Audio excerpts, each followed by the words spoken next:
नमस्कार दोस्तों, स्वागत है आप सबका मेरे चैनल सबरस भारत में। मैं श्रवण कुमार इस वक्त मौजूद हूं उत्तर प्रदेश के प्रयागराज में। और जैसा कि दोस्तों बता दें कि बीते दिनों फतेहपुर की जो घटना है वो एक आपके दिल को कहरा देने वाली है। और जिस प्रकार से मैं बता दूं कि दिल दहला देने वाली ये घटना जब सामने आती है, जिस प्रकार से एक बस ड्राइवर जो कि स्कूल के लिए रोज बालक बालिकाओं को ले जाया करता है, ऐसे में 17 वर्ष की एक मासूम सी बालिका जो कि 12वीं में पढ़ती थी, उसके साथ में बदसलूकी करता है। बदसलूकी की बात जब वो अपने प्रिंसिपल से कहती है तो प्रिंसिपल कार्रवाई करने के बावजूद कार्रवाई करने के बजाय उस लड़की के साथ ही कहीं ना कहीं मारपीट कर देते हैं या उसे थप्पड़ मार देते हैं, जिसके आवेश में आकर के वो लड़की वहां से कूद जाती है। और उसके बाद में 4-5 दिन इलाज चलने के बाद में उसकी जान चली जाती है। परिवार रोषित है, समाज रोषित है, और जिसको देखने के बाद में कहीं ना कहीं दिल कहरा जाता है। ऐसे में बात करने के लिए हमारे साथ में हैं हाईकोर्ट के एक वकील साहब। आइए इनसे बात करते हैं, पूरी जानकारी लेंगे। हृदय मौर्य जी हैं, आइए सीधा इनसे बात करते हैं और जानकारी ये चाहते हैं हम कि इस पे क्या कानूनी प्रक्रियाएं बन रही हैं और क्या कानून इस पे न्याय दे रहा है, क्या पूरा मामला है। स्वागत है सर। आपके दर्शकों का हार्दिक अभिवादन। ये जो मामला आपने देखा होगा बहुत ज़्यादा सुर्खियों में है और दूर दूर से मीडिया ने कवर किया। 4-5 दिन तक कैंडल मार्च चले, लेकिन कार्रवाई के लिए जो सरकार जो परिवार चाहता है ऐसी कार्रवाई नहीं हो पाई, केवल एक गिरफ्तारी हुई।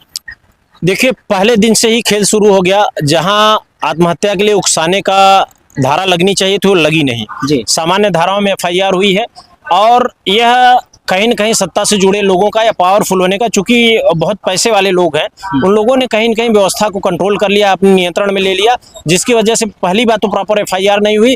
और ड्राइवर को जो गिरफ्तार किया गया वो सही है, लेकिन प्रिंसिपल जो मुख्य अभियुक्त है और जिसने थप्पड़ मारा था, जिसकी वजह से आहत होकर के उस बालिका ने आत्महत्या की है। और ये भी हो सकता है कि उस छत से फेंका गया हो, क्योंकि वीडियो खाली गिरने का आया है, वीडियो वहां ऊपर का नहीं दिखाया जा रहा है जहां से बालिका गिरी है। कुछ लोगों ने कहा वहां 1-2 लोगों को देखा गया था, तो हो सकता है कि आवेश में आके इन लोगों ने छत से फेंक दिया हो।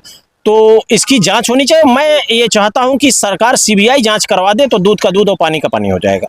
मतलब कि प्रशासन और जो जिले की न्याय व्यवस्था है, जो कानून है, उसके ऊपर भरोसा नहीं। न्याय व्यवस्था तो ऊपर से नीचे तक व्यवस्था है, लेकिन ब्यूरोक्रेसी पे हमको विश्वास नहीं, पुलिस विभाग पे कोई विश्वास नहीं। पुलिस सरकार के कंट्रोल में होता है और सरकार से जुड़े लोगों को अगर नुकसान होता है तो पुलिस मैनेज हो जाती है। सरकार तो अपराधियों को खत्म करने की बात करती है, सरकार अपराधियों को जो भी संरक्षण दे रहा है उसको तक खत्म कर देती है, बुलडोजर चला देती है जिस आशियाने में वो रहता है। लेकिन आप कह रहे हैं कि सरकार के कंट्रोल में रहने वाले कानून व्यवस्था पे भरोसा नहीं है। अच्छा, आप कहते हैं बुलडोजर चलता है, गिरफ्तारी होती है। मथुरा के अंजलि सैनी के परिवार पर जानलेवा हमला हुआ, हाथ काट दिया गया, पैर तोड़ दिया गया, सर फोड़ दिया गया, बुलडोजर चला, गिरफ्तारी हुई, शांति भंग में भेज दिया गया, हाथ आधा कट गया था। अंजलि सैनी का परिवार मथुरा में योगी जी के स्वजातियों ने हमला किया था, गिरफ्तारी नहीं हुई। भाजपा कार्यालय में बैठे हुए ना अपराधियों की फोटो वायरल हुई, लेकिन कोई कार्रवाई नहीं हुई। नीतीश मौर्य या नीलेश मौर्य बनारस, नीतीश मौर्य बनारस की हाथ काट दिया गया, जला दिया गया, मार दिया गया, कार्रवाई हुई, आज तक गिरफ्तारी नहीं हुई है। आप कह रहे हैं बुलडोजर चलेगा, पहले तो गिरफ्तार करिए फिर बुलडोजर बाद में चलाइएगा। और प्रिया मौर्य का तो आप देख ही रहे हैं, प्रिंसिपल जो मुख्य अभियुक्त है उसको नहीं गिरफ्तार किया जा रहा। और मजेदार बात समझिए, जो लोग शांतिपूर्वक, जिनका संवैधानिक अधिकार है, स्पष्ट संविधान में लिखा है कि कोई भी शांतिपूर्वक अपना प्रोटेस्ट कर सकता है, उसका कॉन्स्टिट्यूशनल राइट है, और वो अपने संवैधानिक अधिकारों का प्रयोग करते हुए कैंडल मार्च निकालते हैं तो 50 लोगों के खिलाफ एफआईआर होती है और रात भर पुलिस ढूंढ रही है, सब भागे भागे फिर रहे हैं। तो बताइए, जो अपराधी है उसको छोड़ करके जो अपराधी को सजा देने की मांग कर रहे हैं उनको गिरफ्तार किया जा रहा है। या बुलडोजर की बात कर रहे हैं, आप गलत सवाल कर रहे हैं। ऐसा होता ही नहीं है। बुलडोजर अपराधियों पे चल रहा होता तो ये 3-4 जगह अब तक बुलडोजर चल चुका होता। ये सब बुलडोजर चलता है जात देख करके, जाति देख करके, बिल्कुल जात देख करके चलता है। कैसे ये आप कैसे मान सकते हैं? जैसे देखा गया, आप 10 जगह बुलडोजर जहां चला हो उनका नाम पता कर लीजिए, आपको पता हो जाएगा। आप लोग मीडिया के लोग हैं, सब जानते हैं, मुस्कुराइए मत, सब पता है, पूरा प्रदेश जानता है। आप जो भी 10 लोगों का घर गिरा उनका जाति और धर्म पता कर लीजिए, क्लियर हो जाएगा। लेकिन यहीं पे देखा गया प्रयागराज की अगर मैं बात करता हूं तो जिस प्रकार से अतीक अहमद जो कि उसके तमाम ठिकानों पर अवैध तरीके से जो निर्मित किए गए थे उस पर बाबा का बुलडोजर चला। इसको तो देखने के बाद में आपको यकीन हो रहा होगा कि बाबा का बुलडोजर चलता है। तो मैंने कहा तो बाबा का बुलडोजर चलता है तो जात धर्म देख के चलता है ना, मैं तो वही बोल रहा हूँ। देख लीजिए, जात धर्म निकाल लीजिए अतीक अहमद का, आपको पता चल जाएगा। जाति धर्म की बात करें तो जिस प्रकार से विकास दुबे के ऊपर बुलडोजर चला और वहां पर जिस प्रकार से देखा गया कि जिस प्रकार से उसने एक निर्मम तरीके से पुलिस वालों की हत्या करी, उसके बाद में बुलडोजर चला। मैं ये पूछ रहा हूँ, अंजलि सैनी के परिवार पर हत्या करने की कोशिश करने वालों को बुलडोजर नहीं चला, नीलेश मौर्य पे, नीतीश मौर्य पे नहीं चला, अंजलि सैनी सॉरी प्रिया मौर्य अब नहीं चला तो हम कैसे मान लें। अभी ललितपुर में एक उस पे पटेल समाज के व्यक्ति को के साथ घटना घटी, वहाँ बहुत सारी घटनाएं हो रही, कहीं चल नहीं रहा है।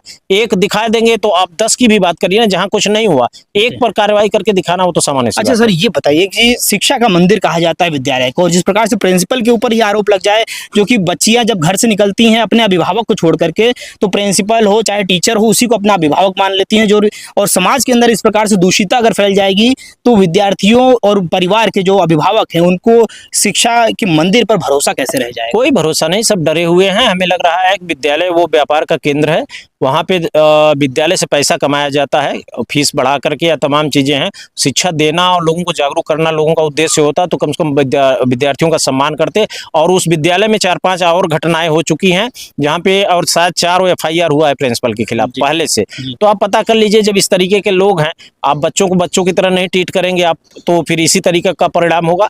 देखिए, कुल मिलाकर के कार्रवाई होनी चाहिए, तमाम बातों से पे जाने से लेने देने का मतलब नहीं है। प्रिया मौर्य के साथ अन्याय हुआ और गिरफ्तारी नहीं हो रही है, उसका एकमात्र कारण है कि जिसके ऊपर एलिगेशन है वो व्यक्ति योगी आदित्यनाथ जी से सो जाती है, बस यही कारण है और कोई बात नहीं। बस यही कारण से मतलब मुकदमा जो दर्ज हुआ है उसके बाद गिरफ्तारी तक नहीं हो पा रही है और उम्मीद भी नहीं है, उम्मीद नहीं। अच्छा, ऐसे में परिवार के लोगों के पास भी हम लोग भी गए हुए थे, लेकिन परिवार का मीडिया के सामने ना आना, मीडिया के सामने बातें ना करना, ये इसमें क्या देखते हैं यहाँ पे? मेरे लोग भी हैं वहाँ पे, भाजपा के लोग और RSS के लोग वहाँ दबाव में ले चुके हैं परिवार को, और उनको लालच भी दिया जा रहा है, डराया धमकाया भी जा रहा है। स्पष्ट है यही कारण है, वो कोई कारण नहीं है। लेकिन RSS की अगर आप बात कर रहे हैं तो RSS तो कहीं ना कहीं हिंदूवादी संगठनों पर ज्यादातर निर्भर करती है और हिंदुओं के प्रति काम करने का कार्य करती है। ऐसे में OBC समाज की एक बच्ची जो कि महज 17 वर्ष इसकी आयु थी, उसके साथ में इस प्रकार का कृत्य हो जाता है, और कृत्य होने के बाद में कार्रवाई ना होना, और ये RSS की जो विचारधारा है कहीं ना कहीं उसके उलटफेर हो रहा है। RSS की विचारधारा आप जानते नहीं है। RSS के विचारधारा को आप निश्चित रूप से 1925 या 28 में से स्थापना हुई थी। अभी तक उसके चीफ जो रहे हैं वो जात विशेष के रहे हैं, एक लोगों को छोड़ करके। और उनके चीफ का स्टेटमेंट आप सुनिएगा, नाम नहीं लूंगा। उन्होंने कहा था आज़ादी के समय कि अगर कोई पिछड़ा दलित और अल्पसंख्यक हमारी बराबरी में बैठ जाए तो गोलवलकर नाम ही ले लेते हैं। गोलवलकर ने कहा था कि अगर पिछड़ा दलित और अल्पसंख्यक हमारी बराबरी में बैठे, ऐसी आज़ादी से बेहतर है कि हम गुलाम रहे। आप ये सोचिए, वो किताबों में लिखा है, रिटन में। ऐसी संस्था को आप हिंदुओं की संस्था कहते हैं? वो जात विशेष की संस्था है। और ऐसे और तमाम लोगों के नाम है, बहुत लोगों का नाम मत लेवाइए। वो संस्था OBC SC से नफरत शुरू से करती आई है।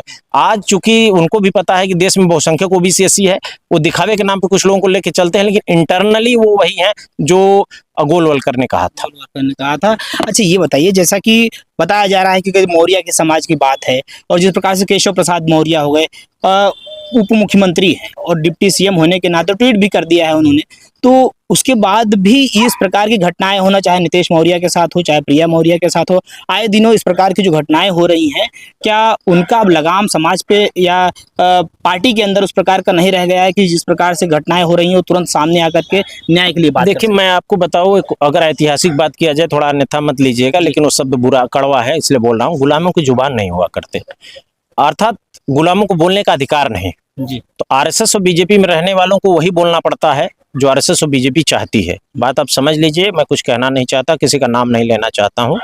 आप समझ सकते हैं कि वो क्या कर पाएंगे। और स्वतंत्र होना और आत्मसम्मान वाला होना वो अलग विषय है, और किसी का गुलाम होना अलग विषय है। लेकिन कहीं ना कहीं उन्हें अपनी जाति पे इतना गुमान था, कोई गुमान नहीं है कि जाति के लोग हमारे साथ में हैं, इसको लेकर वो लखनऊ से लगाकर दिल्ली तक दौड़े। अगर वो जाकर के ये कह दें, जरा किसी दिन बुद्ध का नाम ले लें, पूरी दुनिया में बुद्ध को जाना जाता है, और अभी मोदी जी जाते हैं तो कहते हैं बुद्ध के देश से आए हैं। हम लोग बुद्ध के अनुयायी हैं, बुद्ध के वंशज हैं। सम्राट अशोक जिसका इस देश का राष्ट्र चिन्ह जिसका है, उनके वंशज हैं। कभी सम्राट अशोक का नाम लेते हैं? ये काल्पनिक पात्रों का नाम लेकर के दिन भर पाखंड में लिप्त रहने वाले लोग, वो जो बोल रहे हैं उनको बोलने दीजिए। उनकी चर्चा करना भी हमें लग रहा है ये उचित नहीं है। अच्छा, एक कमजोर नेता है, समाज में इनका कोई होल्ड नहीं, जीरो होल्ड है। कोई बिरादरी का आदमी इनको नेता नहीं मानता। अच्छा, ऐसे में जो स्वामी प्रसाद मौर्य जो है वो तमाम जगह जिस प्रकार से बातें कर रहे हैं और साथ में परिवार के यहाँ आने की बातें चल रही थी, तो ये कहीं ना कहीं देखा जाता है कि समाजवादी पार्टी के अंदर जाने के बाद क्या उनकी विचारधारा जो है वो बदल जाएगी, या जिस प्रकार से केशव प्रसाद मौर्य का भी समाज से एक नाता टूट चुका है, आने जाने से कुछ बदलाव होता है क्या? देखिए, समाज में 3 बड़े नेता हैं। एक स्वामी प्रसाद मौर्य, एक केशव प्रसाद मौर्य, एक बाबू सिंह कुशवाहा, अगर बिरादरी की बात करें तो। बाबू सिंह कुशवाहा की विचारधारा कभी नहीं बदली, स्वामी प्रसाद मौर्य की विचारधारा कभी नहीं बदली, पार्टियां चाहे जो रही हो। और केशव जी की भी विचारधारा कभी नहीं बदली। केशव जी शुरू से इसी मनुवादी व्यवस्था के पोषक रहे, आज भी मनुवादी व्यवस्था के पोषक है। केशव और स्वामी जी बाबू सिंह ये बहुजनवादी विचारधारा के लोग रहे। पार्टियां कोई भी हो, उनकी विचारधारा सेम रहती है। तो पार्टी बदलने से किसी की विचारधारा नहीं बदलती। मेरी भी विचारधारा एकदम स्पष्ट है। वैसे तो मुझे खैर राजनीति में बहुत इंटरेस्ट अब रहा नहीं, लेकिन जो भी है उसमें भी विचारधारा नहीं बदलती है। अच्छा, जैसे कि आप कानून के जानकार भी हैं, कानूनी रूप से आप देख भी रहेंगे पूरे मामले को लेकर, लेकिन ऐसे में ये बताइए कि कानूनी व्यवस्था जो है वो प्रदेश सरकार जो बीजेपी की सरकार है, योगी जी की सरकार है, ऐसे में क्या आपको लगता है कि सरकार बदलने से या सरकार के गतिविधियां जो है वो चेंज हो जाने से क्या न्याय जो है वो भी बदलता है कि न्याय नहीं बदलता। देखिए, पुलिस जो सरकार का जो रोल होता है वो थाने तक होता है, और पुलिस को कंट्रोल करना, फर्जी रिपोर्ट लगवा लेना, ये देखिए थाना ही जो है सरकार के दायरे में आता है, न्यायपालिका नहीं आती।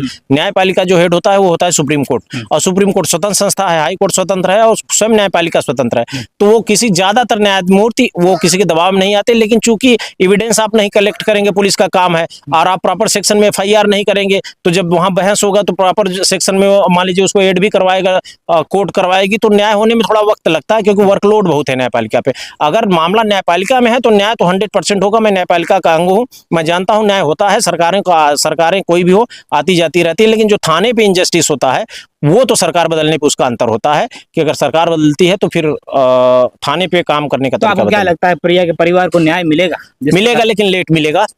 और लेकिन अभी न्याय नहीं मिल रहा है थाने के स्तर पे, न्यायपालिका में न्याय मिलेगा। सरकार पे आपको क्या लगता है कि भरोसा है कि न्याय दिला देगी? मुझे नहीं भरोसा है, और ज्यादातर स्वजातियों को भरोसा नहीं है। ज्यादातर स्वजातियों पे भरोसा नहीं है। जैसा कि हमारे साथ में एक वरिष्ठ वकील हैं, और जैसा कि इन्होंने बताया कि तमाम बातों पर इन्होंने गहन चर्चा किया है, और जैसा कि आप लोगों ने वीडियो देखा होगा, वीडियो देखने के बाद में आपको बातें सर की कैसी लगी कमेंट करिएगा। अच्छा लगा हो तो ज़्यादा से ज़्यादा शेयर करिएगा। और जिस प्रकार से जो मासूम सी बच्ची थी, महज 17 वर्ष की प्रिया, प्रिया मौर्य का, और जिस प्रकार से स्कूल प्रबंधक और बस ड्राइवर के ऊपर आरोप लग रहे हैं, और आरोप के साथ साथ में कहीं ना कहीं सिद्ध भी हो रहे हैं कि जिस प्रकार से परिवार भी आरोप लगा रहा है कि हमें न्याय नहीं मिल रहा है, लेकिन कहीं ना कहीं मीडिया के सामने आने से बच रहा है। तो ऐसे में साथियों आप समझ सकते हैं कि किस प्रकार से बच्चियों का उन्मूलन इस प्रकार से होता रहेगा तो बच्चियां विद्यालयों में कैसे जाएगी, कैसे पढ़ाई करेंगी, कैसे आगे बढ़ेंगी। इसलिए आप इससे अपने बच्चों का ध्यान रखें। फिर मिलते हैं किसी साथियों ने नेक्स्ट वीडियो में। जय हिंद, जय भारत।